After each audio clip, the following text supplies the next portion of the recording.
Welcome to Depression Proof Your Life Live, a space for honest conversations about mental health, mental wellness, recovery, and resilience.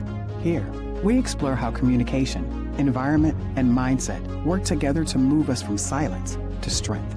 I'm Marion Mills, and I created DPYL out of my own journey through mental illness, addiction, and recovery. These conversations are about breaking stigma, finding support, and reminding you that you are not alone. If tonight's conversation brings up heavy emotions for you, please step away and reach out for support. Call or text 988 or call 911. Let's begin.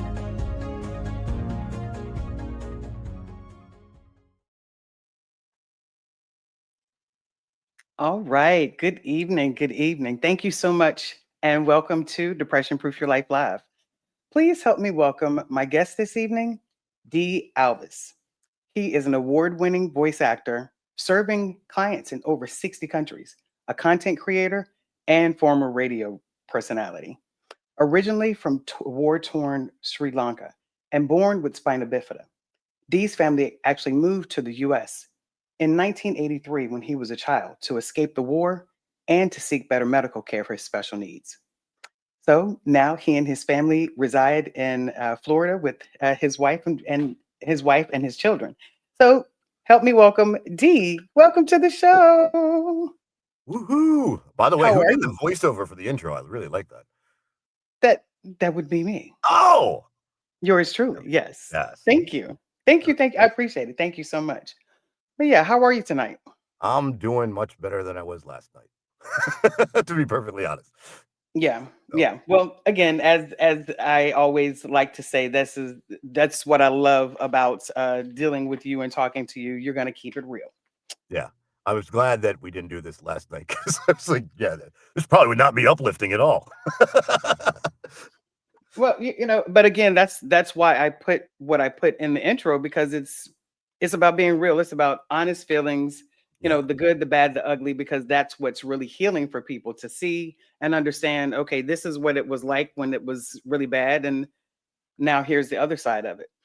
So always like to kind of remind people for ourselves as well as our guest, as well as the audience, how we actually met. So I think was it last year or maybe we officially met in April, in March in okay. Atlanta. So I Yeah, think it was a post that you posted either last year or earlier this year. yeah. And of course, We started my talking. high beams go up when it comes to um, anyone talking about mental health, especially openly. It's very easy, it's very difficult, excuse me, for some people to talk about it. The shame, the stigma, all those things that come with it. So when I saw your post, of course, at the time I was doing something for Building Doors, and that's when I reached out to you. And what I guess when we got to Atlanta, we kind of were passing in the wind, but we were like, we're going to connect. We'll Yeah, connect. we We'll got it. connect. For those that don't know, Seville Atlanta is this voiceover conference, the biggest one, and of course, Marion, one of her wonderful hats she wears is being a voice actor, much like myself. And Hmm. so you got over 1,000 people in the Hilton, and when you're trying to meet up with, like, you'd be trying to hot foot it somewhere, and then you get stopped, Right. and it's not necessarily you're trying to be rude or anything like that, but it's just really it's chaotic, and it's Yes. like it's very hard. Like you text and you're like, "Oh, where are you gonna be at 20 minutes? Oh, I think I'm doing this. Oh, wait, I have a class. Oh," Right. and I was presenting at Yes. Atlanta Yeah. this past year myself with the disabled voice actors Mhm. panel. So it was we didn't get to spend the quality time I hoped we would, but then we kept in touch and did a lot of cool stuff Oh, yeah. virtually since then. So I really Yes. appreciate you and having you ask me to do this like before you can complete the sentence. I was like, hell yeah, I Yeah. will. Exactly. No, I certainly appreciate it. So, so yeah, welcome to the show. So let's go ahead and get into it. Of course, in the intro, I stated that you were born with spina bifida. So for the people that are not familiar with spina bifida, can you go into what spina bifida is and what some of the complications are? Although I know you'll kind of cover that it's a spectrum, it's a range It is of. a spectrum, and it's Mhm. funny because in its simplest form, it basically means like, so here's your spinal cord, right? All the nerves, and you got your backbone, your vertebrae and everything that Right. wraps it and protects it. Well, with spina bifida, what happens is part of that uh, your spinal column doesn't form in utero, so you've got nerves that are just dangling freely, and so they're not connecting to where they need to be. So for a lot of folks, it can be complete not complete paralysis, but usually it's like mine is L4, L5, so lumbar. For those familiar, is like your lower back, which Yes. most people watching this probably these days Yeah. everybody's got Right. lower back pain. Yeah. So yeah, it's in like that general region, and then it can cause nerve damage. Like I have very limited sensation on the dorsal portion. So basically, my butt, my hamstrings, my calves, and the soles of my feet, which can be helpful. Like you step on a Lego. Well, if I step on a Lego, it's not as excruciating as when you would step on a Lego. Right. Conversely, when I've had wounds and such from my braces, whereas most people's brain says there's a problem going on, mine, Right. uh, and so I've had some complications over the years where I almost lost my leg from a pressure sore that Oh, turned into wow. Okay. like Wow. bone cancer that cause called osteomyelitis. Yes, I speak for a living. Um, but then I have a friend, right, who also he's like, I was born with spina bifida. I was like, get out of here. This is when I was in college at Towson. And he just had his was higher up, so like it could have been much worse. And he used to play like street hockey and stuff as Oh, a wow. teenager. He had to stop because the doc was like, one wrong hit and One wrong move. Yeah. you're really susceptible because you have that opening. So some folks it's wheelchairs, other folks there's even the shunt where you get fluid in your brain. Funny story that my mom always loves to tell. Shout out to Ma, if she's watching right now. Hi, Um, Mom. because she's definitely like the biggest reason I'm still on this planet doing what I do. Um, but the nurse, like they measured the baby's head. And so, like, when I was born, it was like emergency surgery, having to do this. And again, I'm in a third world country in Sri Lanka, Yeah. and even doctors here in the States are still amazed. They're like, I don't know what the heck they're teaching those people over there, but it's miraculous what they did for you. So, Wow. like, most thought I would not, I wasn't going to live to be past a couple years old or whatever. Even the doctor originally, like, this, I don't know if they gave my mom odds or whatever, but it was pretty grim, Right. like, the second I Hmm. was born. And I think it was 7 days into my existence that major surgery. But so the nurse is measuring, and then she had measured wrong, I guess. So she'd gone over my ear, so it looked like my brain or my skull had So, ballooned up a little bit. right. Exactly. And that's if those that don't know, a shunt is that thing they put in your head to drain fluid, and it's basically permanent. So I was this close to getting that happen because of, Oh, wow. and that's why they tell you kids out there, measure twice, cut once. And as you Oh, can Lord. tell, I have a great sense of humor about my That's right. that's one of the things that sustains me. But yeah, I used to go talk to kids at Children's Hospital in DC where I used to live, because that hospital saved my life on many occasions. Shout out to Dr. Tosi, who is still alive. Uh, I love amazing that. woman.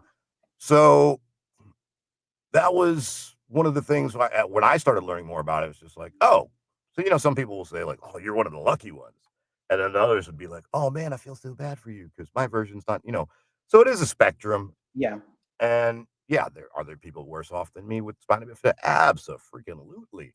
Are there Yeah. people better off than me? Absolutely. But this is the hand I'm dealt. It didn't help to be in the middle of a civil war, watching some of the most horrible things any human being could ever witness in their life, literally going on outside Mhm. our fence and Yeah. sometimes brought to our door.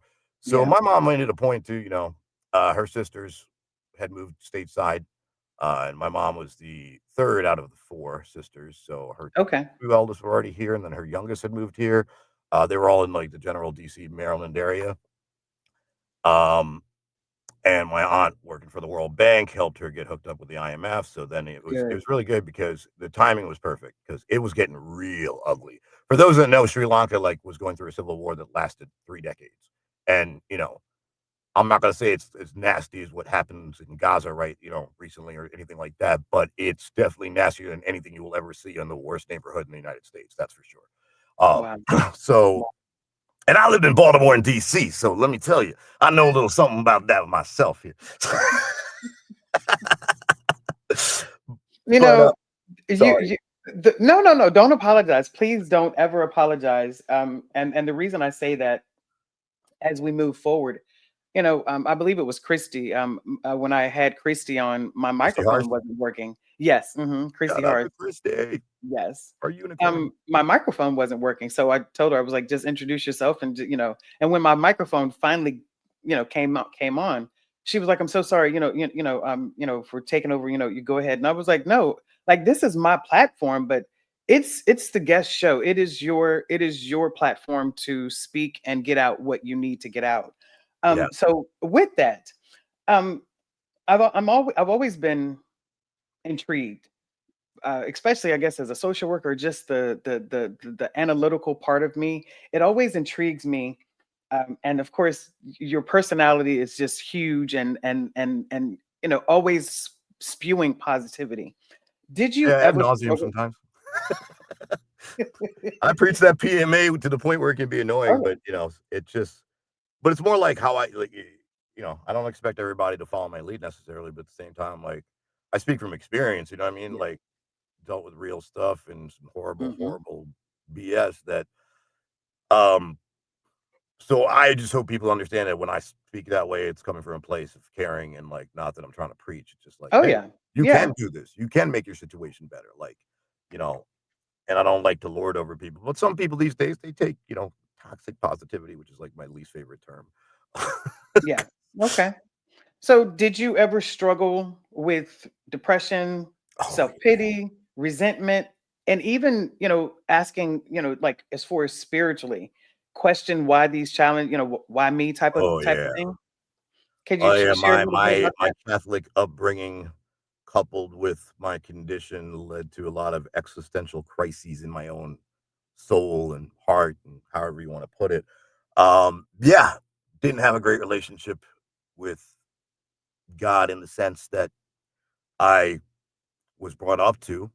Um, kind of the whole thing, especially like being so young and seeing some of the horrible stuff I saw. I was like, Yeah. kind of hard to, but I kept my faith, if you will, and things happen when you get a little bit older and you start to think for yourself. And I just started to, Hmm. for me, I just like to question things.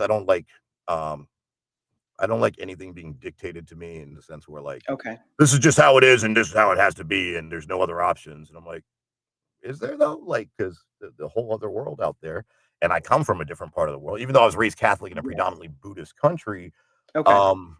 When we came to the States and different influences, and like my mom's a Seventh-day Adventist, and that's what a lot of the family is now doing. You know, Okay. my father definitely was pushing more just the regular Catholic stuff, and then we went down a weird rabbit hole, if you will, where my dad decided that he wanted us to be Mormon for a few months, so that was interesting. Okay. And so in my head, and again, I don't mean to offend anybody, this was just how I was feeling at the Yeah. time as a teenager and a preteen was like, God is BS. This is all make believe. And then I decided I wanted to study religions to really get a better understanding. So I did that in college and in high school. And just wanted to learn for myself. And I was like, there's a lot of good to religion, and it can be a very positive thing for a lot of people.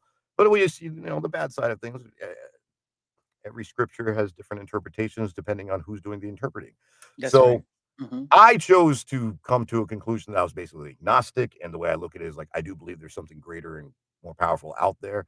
I don't think we are meant to understand exactly what it is. Therefore, we cannot define it. So man is always trying to find a way to put God or gods in a little box that they can comprehend. Yeah. Hmm. Um, for me, I just look at it as like, look, there's something out there and it wants what it wants. And I just try to take a little bit of everything and be like, I'm just trying to be a good person. Like, Yeah. if I you know, stuff from the Ten Commandments resonates with me. There's stuff from the Quran that resonates with me. There's stuff from, Hmm. you know, uh, Buddhism, from Hinduism, all kinds of stuff. I just think like, hey, I'm gonna take the things I like and try to live a better life this way. But I yeah, believe. it was definitely. I think there was a time where it was a hostile, like the anger, the depression, and I Yeah. didn't know for the longest time because Spina Bifida. Again, I talk for a living. Um, it's a neurological condition, right? Which is something. What's neurology? It's your brain. Yeah. I didn't know till way later in life that we are very much prone to mental health issues. So I was kind of like, and this is where I'd have my like tongue in cheek kind of relationship with what I feel is God now. I'm like, man, didn't you curse me enough? Like, not. Bad that my body ain't working. But now you're telling me that I'm loco too? Come on now, like, and that's the thing. It's just that realization that like, um, and pain, physical pain that Yeah. like you see people, this, you've gone Yeah. through it, Yeah. you understand physical pain better than most people. Um, and it's when that's nagging at you, it's hard to be in a good mood. Yeah. So it's not just about the chemistry of your brain, but it's also like your body's fighting so many battles at once that your mind just starts to, your fuse is shorter. And I've definitely been a complete a-hole to people in my life Yeah. because of that and the people that care most. I've burned bridges that I shouldn't have. I've hurt people in ways I wish I could take back. But again, at the end of the day, it's like part of that too is abusing drugs and things of that nature, because that's another thing that goes hand in hand with pain, right? What do we do? Especially in the States the last 30, 40 years, right? Pop these pills, pop these pills. Right. This is good for you. Yeah. This will help you. And now we Hmm. understand years later, like, oh, we have an opioid epidemic in the Right. right. So I don't want to say I was a victim of that, but yeah, it's part of my past that I'm not proud of. And yeah, so abusing that and alcohol and other things and I'd tell myself, well, I just need this to get by. Right. This is all part of my doctors prescribed this to me, so it must work. Right. Yeah. It's interesting that I appreciate everything that you just shared because number one, again, you're being extremely honest about, yeah, I was mad, I was angry, I've hurt people, because I was in pain and just not knowing how to process that, and even just breaking down that, the neurological aspect of our makeup. it, that's why sometimes depending on what is going on, we can be happy, sad, mad, glad, and of course if we have any type of um, predisposition Right. to some type of, whether it's addiction or some type of mental illness, that definitely affects things. So um I honestly, I don't think I knew that you struggled with I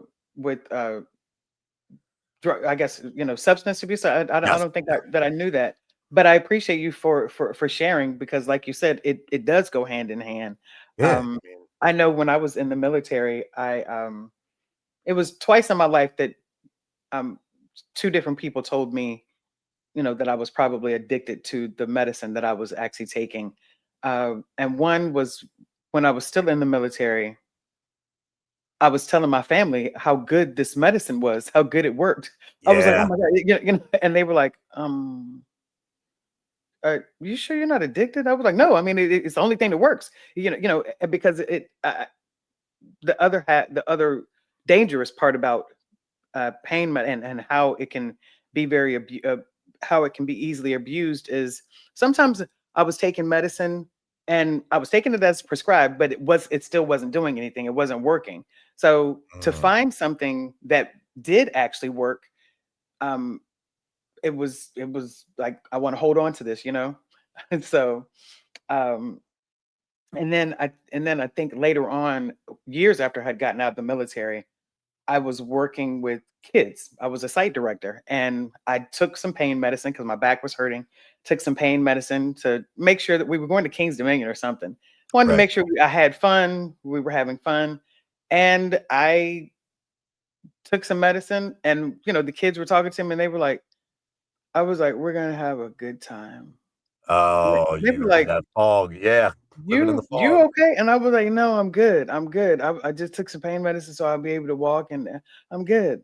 And they were like, "Yeah, that's you're not yourself when you're on that medicine." So yeah. Ooh, that's the scariest part is when if someone can like point that mirror at you in that mode, Mm, that's what's terrifying. And so again, I also want to be remiss if I didn't bring up my wife, who thank God saw me through in recent years when I was going through it. Because that woman had every reason to tell me she never wanted to see me again at one point. You know what I mm. mean? Like, so I'm not gonna get into those ugly details, but let's just say Yeah, yeah. Sunny D that a lot of you know wasn't always like this. You know, there's the darkness in me that I keep at bay most of the time, and we're all human. That's Um, right. and so what I've learned is just like other ways to cope and just yeah, keep that So side. yeah, so in the coping, um, we'll get into how you've dealt with and how you cope. But right now, I want to ask you about, of course, just loss, and because I know in Yeah, interviewing with you recently too. previously, Yeah. yeah, that that, and of course, I added that to one of the posts that unfortunately in us communicating about you being on the show tonight, you told me that you lost someone just this week. Yeah, Um, last week, found out, my last dear week, friend Chris okay, Pascoe, she, who had just moved down. We knew each other back in Baltimore forever. I mean, we were mm, thick as thieves.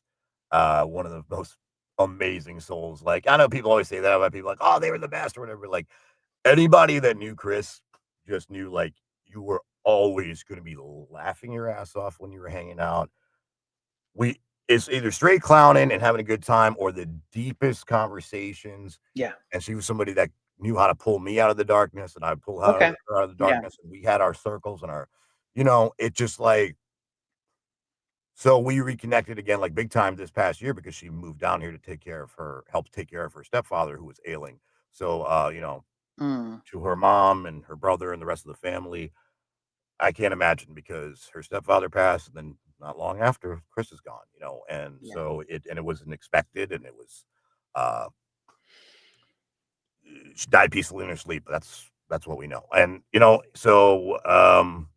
and she had some health issues and things like that. So, but she had her battles with depression as well. So it's just kind of like when you get to a point where like her and my wife became like instantly best friends. oh, And so she was at our house. She'd spend the weekend here all the time. And like we were planning on a big thing. We always go crazy in this neighborhood for Halloween. She was okay, excited about that. Our last conversation was literally about like the costume she was putting together and stuff. And mm-hmm, you know, so I'm sending her like, "Oh man, you gotta check out the stuff that Jen got for the pets.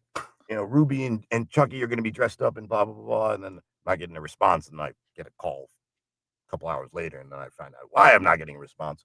So yeah, so that hit pretty hard. That's one of my closest friends.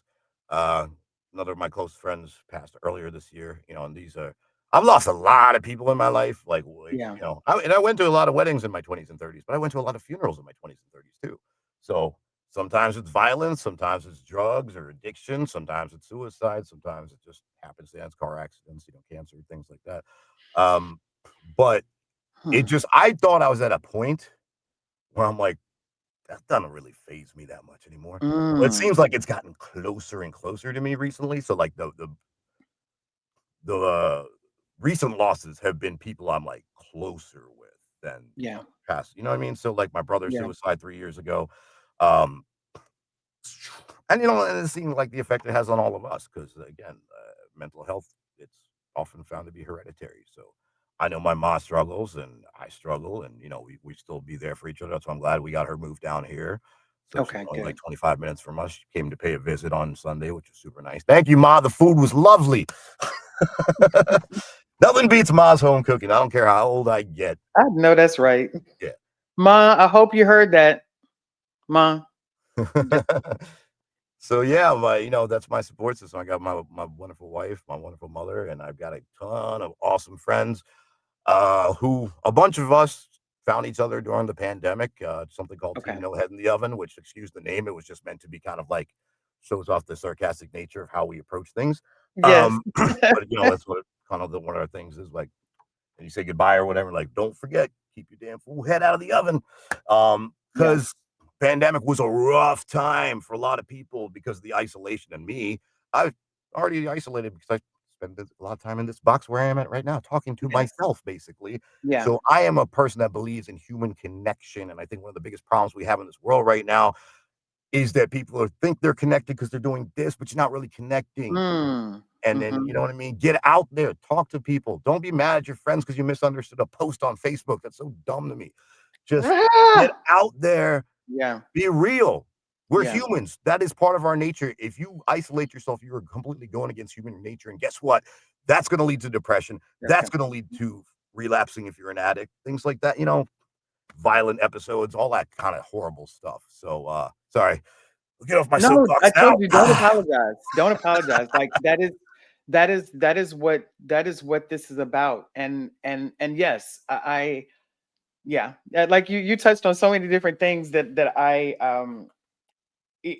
certainly know that I can admit for myself, now that I'm on the other side of things, I know I struggled with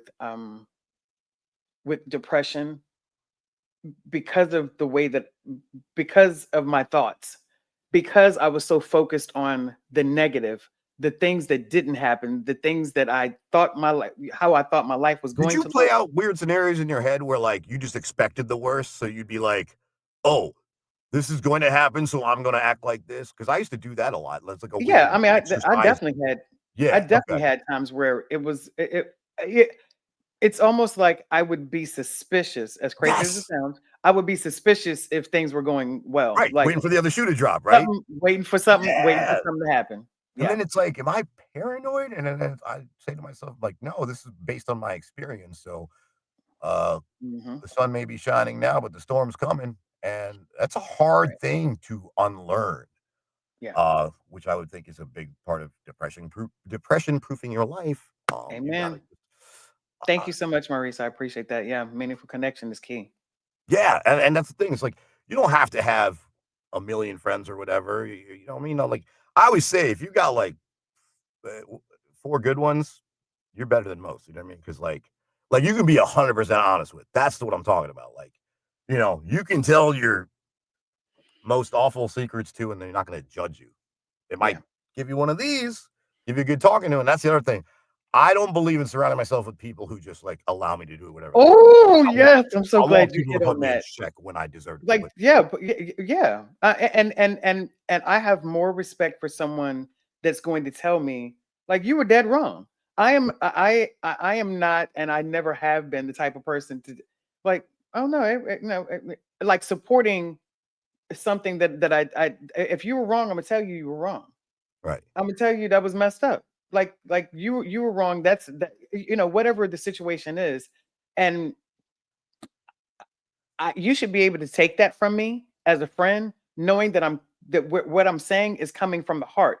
It's not Right. to hurt you or harm you. It's to keep you accountable. Like, do you want me to lie to you? Like, Yeah. no, I don't want you to lie to me, and you don't want me to lie to you. And Yeah, it's and like, and and, I'm and not just your boss, I don't need a surround myself with a yes men or something, you know what I mean? And even if I was your boss and I'm screwing something up, if you're a good team player, you'd be like, "Hey, boss, I think we might wanna adjust something on this," you know? right.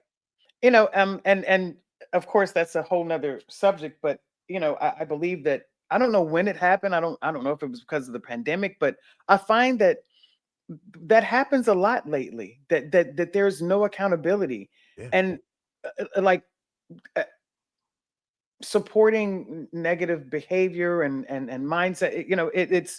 it's popular, It's it's popular. Yeah, trendy, it's yeah. yeah, Like, what gets more hits on the internet, right? Something controversial, and hateful, right? Like, yeah, somebody posts exactly. something uplifting or whatever, most people don't care, or maybe they do care, but it's not the reactionary isn't happening as much, you know what I mean? So, and that's the other thing, right? Like, we're not focusing enough on the good stuff in life, and that's what I think another thing with the depression and where I was just Yeah. like, and Hmm. this was through therapy and getting on the right meds because I was without meds forever, and then Okay. my best friend at the time, Seth Bond, I was best man in his wedding, he was best man in my wedding, uh, his uncle, who sadly passed, he was a therapist and such, and so Okay. Seth was one of the first males I ever knew. And we're talking this was like in the early 2000s, so like 25 years ago ish. Because again, I always feel like that's another thing men in this country don't talk about this stuff enough. And that's a real, Mm-hmm. real problem in my opinion. Yeah. So Seth was the first person to ever I had a conversation about this kind of thing. And then a few years later, I was like, you know what? I'm going to look into this. And then I got on, because like a lot of guys, I think the other thing too, right? It's sexual dysfunction. That's a side effect on so many of these antidepressants and stuff, right? Yeah. But I'm talking to my doc and I was like, hey, I'm still trying to smash. So what you got that, What you got to uh, yeah, offset yeah. these side effects? And then Cymbalta was like the miracle drug, and it was working so well for me till it wasn't. And that's the thing. I didn't realize because once I was feeling good and I was doing all right, I was just like, all right, I'm right. problem solved. Yeah. No, you got to stay on top of it. And that's the thing. I was on it for probably like 5 years too long. So Okay. therefore, Yeah. it was not only not really having the effect it was supposed to, but in a lot of ways, was having a negative effect. But Yes. man, if I Mhm. missed a day, ooh, I'd feel faint. I'd be flush. My head Yeah. would be pounding. And I'm like, that's again, like, that's because this is not something natural. And then I went through the period. Where I like to joke and say I was living in exile, and I went back to Maryland for a while to get my ish together. And You said living in exile. yeah, yeah, which is actually so Team No Head in the Oven. That's so it started with our friend Rob, who is a musician from this band, Blood for Blood. That's one of my all time favorite bands, punk Mhm. rock band, hardcore band out of Boston. And so the one of their albums is called Living in Exile, and just and all that's one of the reasons his music always spoke to a lot of us is like it was always about his problems with addiction and Yeah.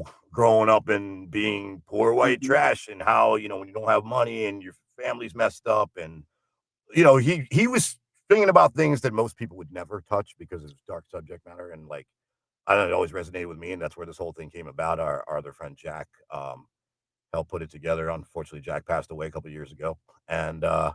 yeah, so there's been a crew of us for the last 5 years that like that's what we do. We just try to be like, look, you're an addict, you're an alcoholic, you're at this, you're welcome. Welcome to the family. Welcome to the land Yeah. of misfit toys. Because none of us are perfect.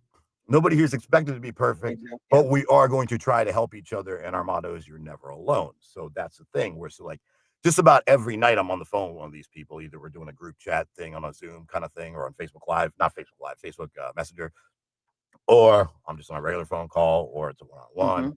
Mhm. And it's something that I know it saved my life repeatedly, and I know it saved Yeah. the lives of other people I know repeatedly. So, uh, it's like a weird social club that is therapeutic for a lot of people. I was about to say it sounds like a weird helpful, Yeah, it is like very like helpful. So, like, extremely. Yeah. and I feel like I've taken a lot of what I've learned from kind of the senior members, if you will, Mhm. uh, from that, and try to apply it in different areas too. And I've just been like not every day is going to be a day where I have it in me, and I think last night was like a lot of stuff just hit me at once. Today's also the Yeah. 5 year anniversary of Mercy, my best friend, my old dog, uh, who was my reason for living on many dark Mm. days.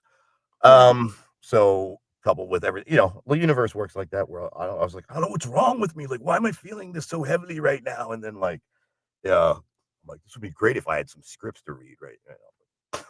I can channel this into some character work. Yeah, chat you really channel. But And that helps as a voice actor. I think that's, sometimes I love this box. I love all my booth the because yeah. sometimes I literally come in here, well, if I'm having a really bad day and it's got nothing to do with work or whatever, I will come in here and I will literally close that door where it's soundproof and I will scream obscenities into the sky, just like, just to get it out because Yeah. otherwise, if I did that, like, in my backyard, people would probably call the cops, and rightfully so. Also, don't wanna scare the animals or my wife, and, she knows I do this, what I mean? And she's always super helpful, and patient with, what I've gone through, and, yeah, just truly blessed to have a partner like that, so that's important. Oh, yeah. It Because I do definitely believe you can get your help, you can get the meds, you can get the right therapist or psychiatrist, what have you, speak on it. I already know what you're about to say. but you can't always do it alone. You know what I mean? It's Yeah. like you gotta have other resources, and that's where I think just having other people you can talk to. Yeah. If you got that connection online, because I know a lot of people grew up, some people spent their formative years in the midst of COVID, and so Yeah. they might not have developed those real life skills. But if you Mhm. if you've lived in the online world and you got real friends, um, that you can count on that you may live in another country or 10 states apart, whatever. Uh, Make sure you find out who you 100% can count on those situations and reciprocate because sometimes the person that you think has it together and like doesn't have a care in the world Yeah. um, is actually the one in the most pain because Yeah. I think all people who suffer from depression are great actors. Oh, yeah. Probably why I chose to Some of do the this. best. Yeah. Some of the best. Yeah. Some of the best. And I also believe, the same about comedians. Yeah. Comedians. Comedians, we comedians and actors, yes. It's when Robin Williams, Robin yeah, Williams. Robin Williams, when Yeah. and again, when some of the first things that people said, he was always so happy, he was always so funny, and yeah, but sometimes it's that is um the medicine that you need, that they need, and have created, for themselves. So how would you say that all of these losses that you've had, which is, I'm going to be honest, like more than most, For honestly, my like, age, I would think so, yeah. I Yeah. mean, yeah, how would you say that it did it have an effect on making mental health a priority, or was it already a priority? So, I think they're kinda like chicken or the egg. Okay. Um, they're so intertwined, because I think, again, I wasn't really aware that I had mental health issues Okay, yeah, that's till I fair. was too deep in it, Yeah. and so I think a lot of times it was just, yeah, maybe if I knew some better coping mechanisms and things and understood that I actually had something else going on up here, as opposed to, "All right, I need new braces. Oh, okay. I got another wound on my foot that I gotta attend to. Alright," um, whatever, my shoulder popped out again. These things, it's like stuff you're so very aware that it's happening when it's happening Yes. versus what goes on up here, we're often not, because we will lie to ourselves. Human beings are Mm, great at doing that. yeah. And that's the thing, you got so many parts. We all have so many parts of our personality and things like that too, right? Like that And avoidance, like trying to avoid the uncomfortable parts of ourselves. with the, you know, Mm. substance abuse, "Oh, I'm only gonna have a couple," or this, "Or I Mhm. need this," and then but also I found that for some people, absolute abstinence from things and getting clean and sober means you don't do any of that ever again, and for others, it's more about harm reduction, realize, like, "Yo, there's a limit," and I see that more and more people are saying, like, that works better for them. That's how I am at Mhm. this point. I still drink and I like my marijuana, and I found that to Good be for very you. helpful And I because I say started good for looking at it you. as a medicinal thing because I never was one to do it for fun. I never really liked it for fun. It always made me sleepy, and I was like, I'd rather just crack open another beer or grab another shot of whiskey. But like, um, again, another thing, my wife was like, things have changed since you last smoked, old man, and I'm Right, right. so. And even now in my neighborhood here, like 90% of the people over the age of 50, yeah, they holding. So, it's like I and again, because, we were taught for so many years and programmed to believe that that was so terrible, the worst thing we can do, Yeah. and like, "Oh, really?" When you look at that versus some of the other things out there, I'm like, "Okay, you judge for yourself, you're an adult.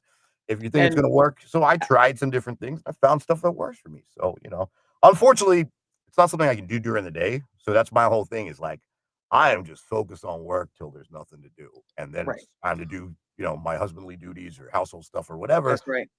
and then usually on a good day, it'll be like 11 p.m. Eastern when I finally get me time. And that's when I just chill out. And I'm like, yeah, I'm gonna pack a bowl, a couple scotches, and I'm like loose, just chilling. Um, kind of, I'll sit there with my notebook and write lyrics or music or jot down ideas for the business, or Right. uh, I'll come up with things where like I just like sit in the quiet.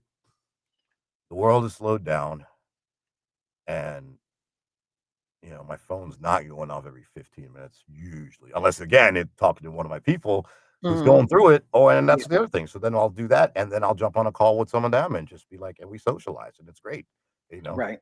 And then some days I'm just like, oh man, how did it become 3 o'clock in the morning? Like we were just having a good time, just talking, chopping it Where up did the about this, time that, and the go? other. Like Right. you and I could sit here, Marion, Yeah. because you're like that to me. Okay, you're my people where Mhm. I feel like I could just hang out, do this with you till the wee hours in the morning, and it Oh, wouldn't yeah. even like we were doing it for that long. Yeah. With that said, I'm gonna shut up so you can move on to your next No, question. no, no, no. I mean, no, no, no, no. I told you stop apologizing and stop. Like it is you, just flowing. But again, some of the things that you've said, and that's why it's so important just to let people flow and listen because again, some of the things that I was going to ask you, you already touched on. Yeah. Um, but I want to touch on having a visible disability Mhm. and working in the entertainment and creative industry. Ooh. How do you use your platform to actually challenge any stereotypes or inspire others actually facing uh, physical and emotional struggles? So I think what genuinely happened for me was I'm fully aware of my condition, and anybody that's seen me in real life. Most people see me like this, right? Because it's we're on LinkedIn Live, or if I'm on Instagram doing Okay, posting, right. wherever, right? And they're like, "Damn, that guy looks fit. He has a condition." But then you see me in real life, and you're like, "Oh yeah, he walking funny as all hell." But it's just, it's all right. And by the way, I like to make fun of myself because that's something I used to do to bullies. I always say, like, if a bully doesn't get Mm. any satisfaction out of bullying someone, they're gonna leave you alone. They could, That yeah, was one way because I had to stop punching people in the mouth because that wasn't good for other reasons. But uh, not saying it won't happen from time to time, but no, it just I felt like it's obvious with me that when you see me in real life, like, oh yeah, this guy's got something wrong physically. Others not so much. But then that's why, like, my man Terry Briscoe, with MS, and when we first met in Atlanta, and he's like, "Yo, I've heard some of the stuff you talk about with disability. I appreciate." And I looked at him sideways, and I was like, "I'm sorry, you have a condition?" And he told me, and I was like, "Oh, right." I was like, "Yeah, okay." And then our other friend, Carlin Tools, right. who has a more accelerated point of his Yeah. MS because he's wheelchair Hmm. bound. And I decided to get some of these guys together for VO Atlanta this past year, where, like, I just thought I'd propose an idea of, like, I've seen, being a BIPOC voice actor, and I've seen all the different kind of minority groups and subgenres of human beings that Yeah. have had some representation. And I was just like, I Hmm. don't feel like disabled voice act, especially when things were opening back up after the pandemic, because we were all, like, encouraged to work from our home studios. Yes. And then I Right. started seeing a lot more stuff where it's like LA locals only, New York only. And I'm like, what? To hell with you. We kept your studios open. You're gonna turn your back on us now? Mm. So, like, yeah, and that's the thing where I'm like, you can't fight City Hall, so to speak. But I'm like, what I can do is advocate.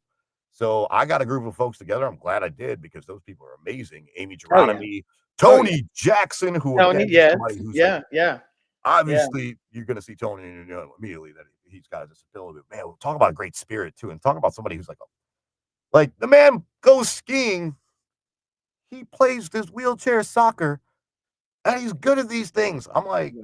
I dude. love that. Wow. So I do get a little angry sometimes when I talk to an able-bodied friend of mine that just like, oh, making 100 excuses. I'm like, bro, you have no idea how lucky you are to actually have the physical ability to do these things. Mhm. I was like, so what you got going on though can be a lot worse, and that's your disabilities in your own mind.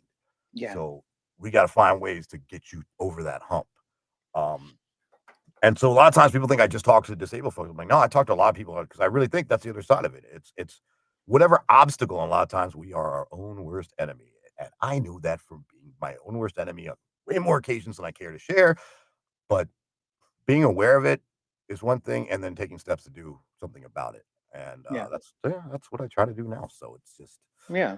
I think my wife's gone through some stuff with her back and her nerve damage that she had from a procedure that was botched, and like Mm. so it's kind of like when we were first together, like no one would ever know, right?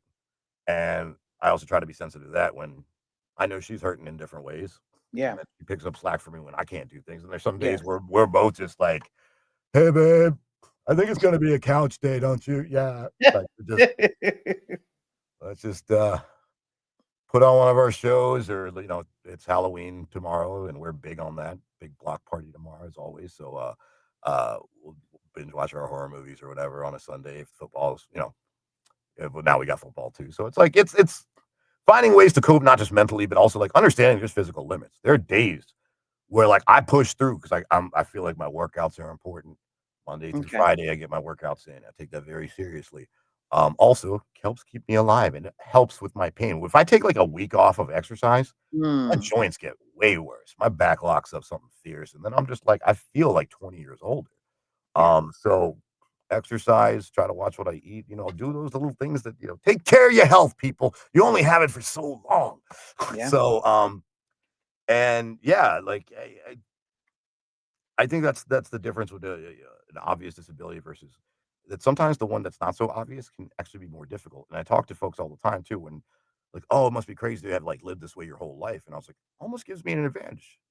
And again, I talked to, like, some of the other folks from, our panel, which was Vanquishing Obstacles, which, by the way, we got invited to do it for, One Voice in Dallas next year in August. Oh, So awesome. Congratulations. That it's very much so needed. And I resonated with it because I injured my back when I was in the military. right. There the people again, uh, number one, having difficulty with mental is a type of disability that people cannot see.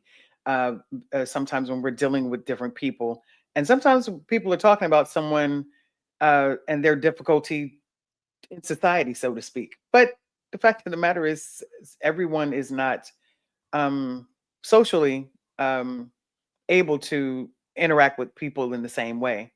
But there are days that I'm fine. Even when I was working as a social worker, I could be walking fine, and I could go into the field, run, maybe go to a couple of people's houses, come back, and can barely walk. They were like, "You were Yeah, what just just walking happened? fine Yeah. when you left. Like, what Do happened?" people accuse you of faking it Sometimes they did. Some people thought that I was faking. And then for some people attention or thought that it whatever? was Or someone thought that it was my leg or my foot because like sometimes things would just go numb kinda and get that you're dead kind of leg and trying to dragging get it. on, yeah. Um, and that was also frustrating having to explain like no, Yeah. it's not my leg, it's my back. Your back. Well, why are you walking like that if it's your back? Well, and And now again, you I gotta think get into the whole yeah, and it's like, right. it's none of your damn business. And I Uh, think that that was one of the things that caused me to isolate myself because yeah. it got to the point that if I could barely walk, I just wouldn't go out. It was like I don't feel like, and again, even when I was going to school, I had the same problem where people would some of my field instructors actually told me they were like, why don't you just go home? Like if that was a client, would you tell them that that's the best quality of life? It looks like you're in pain. I am in pain, but me going home is not gonna change that. No, sometimes doing a task is what keeps you focused on something Yeah. other than the pain and helps you Other get than the through it. pain. Yeah. Yeah.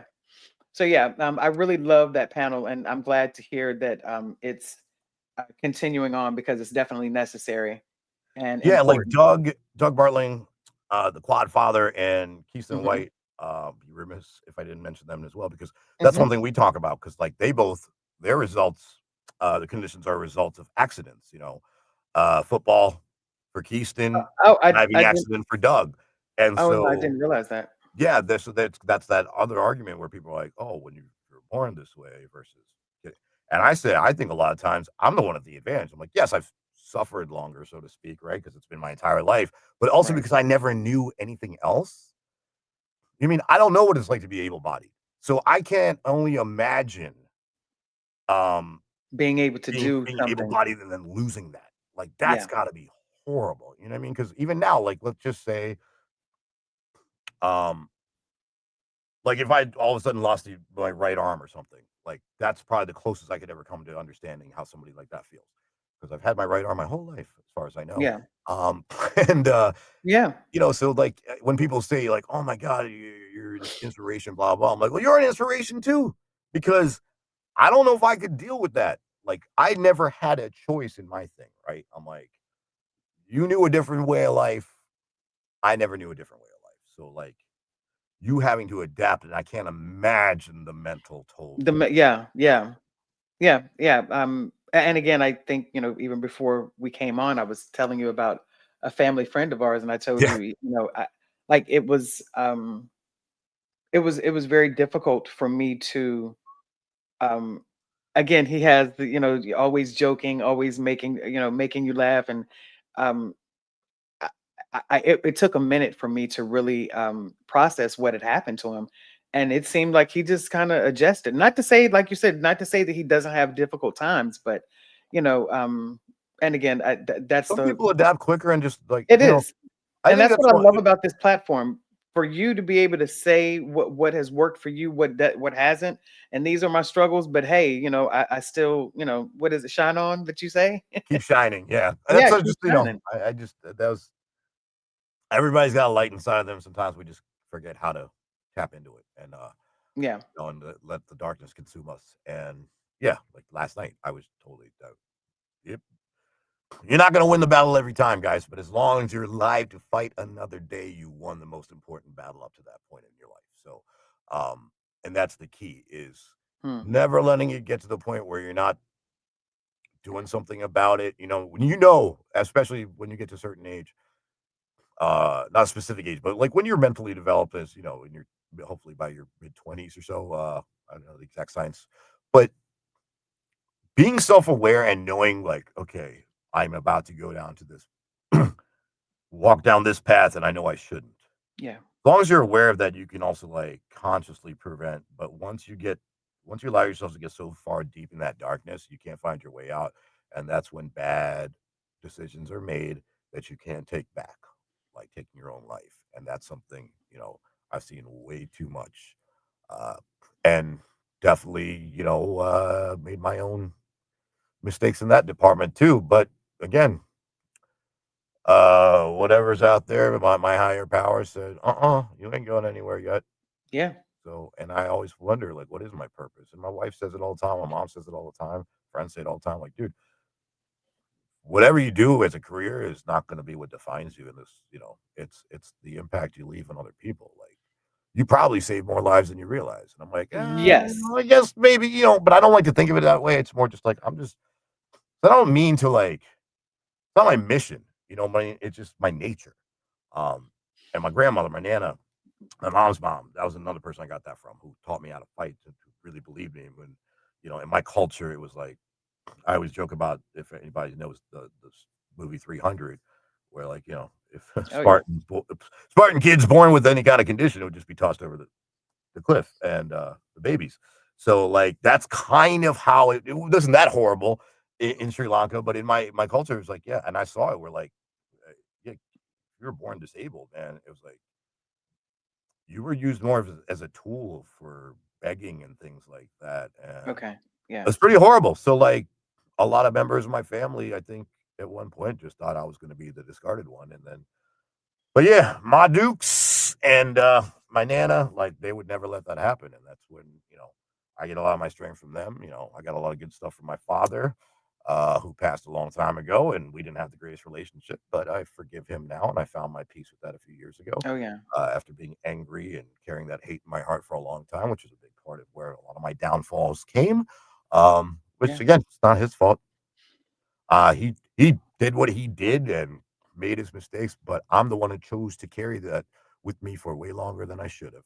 And so I forgave him, made peace with that. Rest in peace, pops, to my stepfather as well, who passed a couple years back. One of the best men I ever knew. Um, and beat cancer once. Another Wow. round came, and this time it was pancreatic. And everybody knows that's not one that you beat. Uh, one of the few cancers that has 100% death rate. So, Yeah. warrior, former soldier himself. So it's just like I knew at a certain point that I had people in my life that I was like, I can tap into. When they talk about being like, a lot of people like to be the smartest person in the room. I think to really grow and develop in any way, shape, or form, sometimes you want to be the dumbest person in the room and then listen. Just shut your mouth and Mm. listen to others, to wisdom. Because there was a time I thought my stepfather was, full of crap. Where telling me this, and I'm like 22, and I'm like, hey, whatever, like roll your eyes, like, okay, old man. Right. And then Right. a couple years later, I'm like, damn, he was right about everything, Yeah. So, But uh, I think that's the beauty in what you shared is, like you said, that every day that you live is another day for you to get it right, yeah, and the fact that you can look back and say, you know what, I didn't have it all. Because again, with that accountability, I think sometimes people don't always give that acknowledgement. It doesn't have to be publicly, but people right, don't really give that acknowledgement of, you know what? Excuse me. I kept myself in this because I didn't listen to this person, or I kept myself in this because I didn't do this, or I chose to go down this path, you know? So so no, I think it's beautiful and admirable that you're giving acknowledgement to all of these people in your life that have made you who you are, you know? And that's the thing. They say it takes a village, right? And that's like I just Yeah. want to be a member of that village, trying to help others too. Because sometimes I'm going to need you to help me. You're And that's definitely a member. You're definitely a member. thank you for So, that. of course, the way that I like to round up the show is asking if you have any pets. And I know I reached out to you and asked you about any pets that you have, and you told me that you have Rudy and Chucky, right? Ruby, yeah, Ruby, Ruby, Ruby excuse me, Ruby. Roo. Is Ruby there? No, no. So because also I'm allergic, as I mentioned in the email. So Well, I couldn't remember which I'm one was. allergic to cats and I'm So allergic to yeah, share long-haired that. dogs. Yeah. The, So my wife grew up in a family of police, so they always had German shepherds. oh I yes. was involved in pit bull rescue for the longest time back in Baltimore. So Hmm. Mercy was a pit bull, and I had fostered and helped a lot of dogs get adopted, many cats too. And so, like, it's one of those things I was known pretty well for in Baltimore and working Okay. with a lot of rescues and other agencies back then in my radio days, where I had a platform with some power.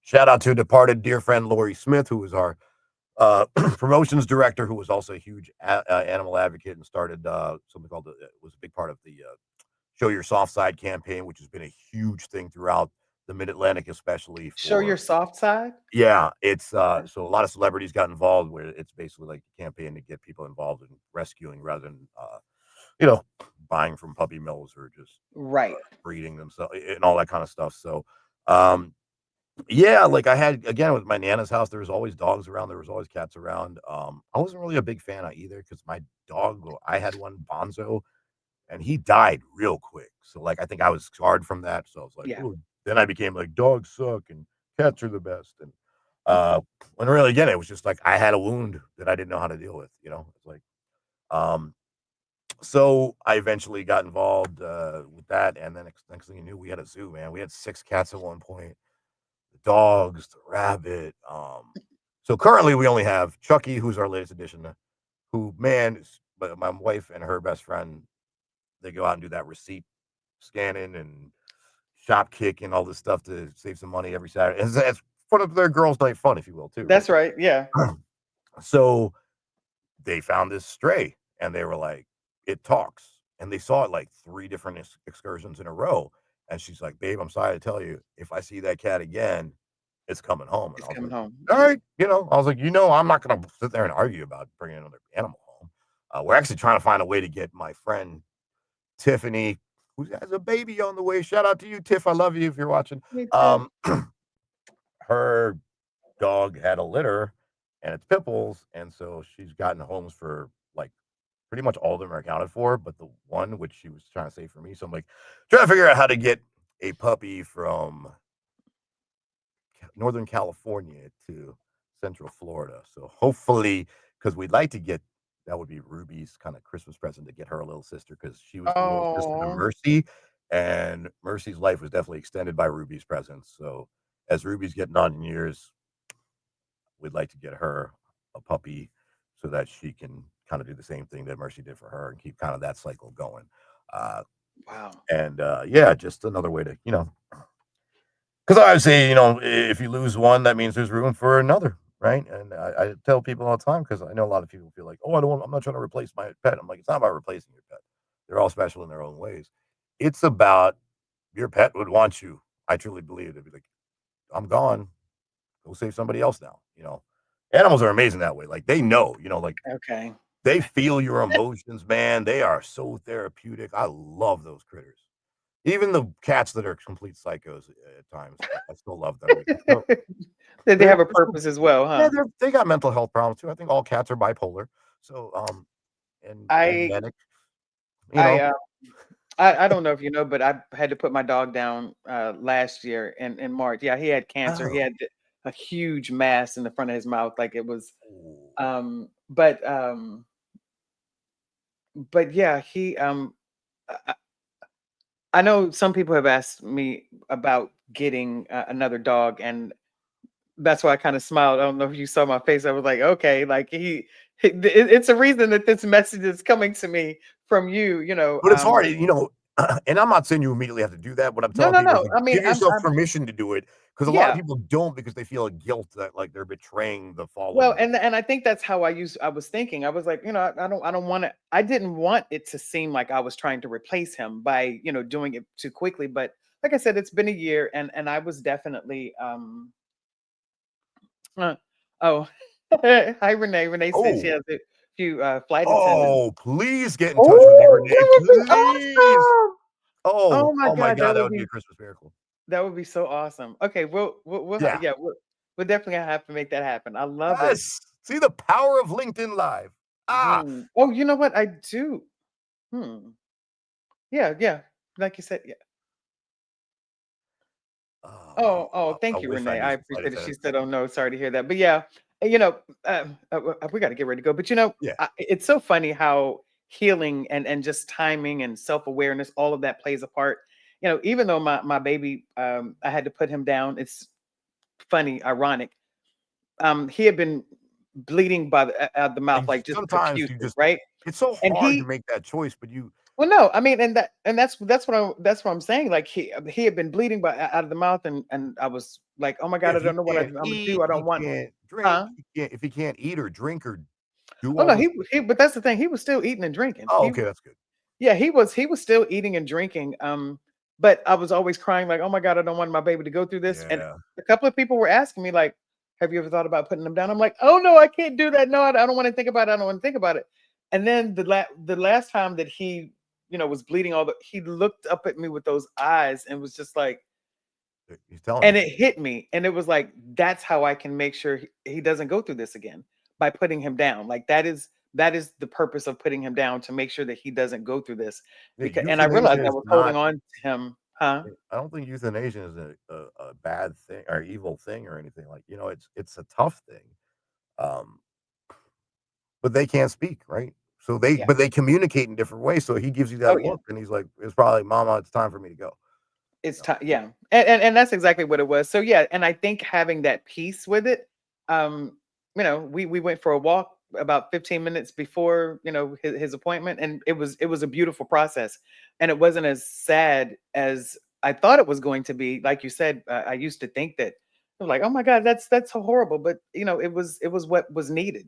So Yeah, my so mom did when I was talking about the replacement thing, right? So her first one that she had, and she got into pit bulls because of me.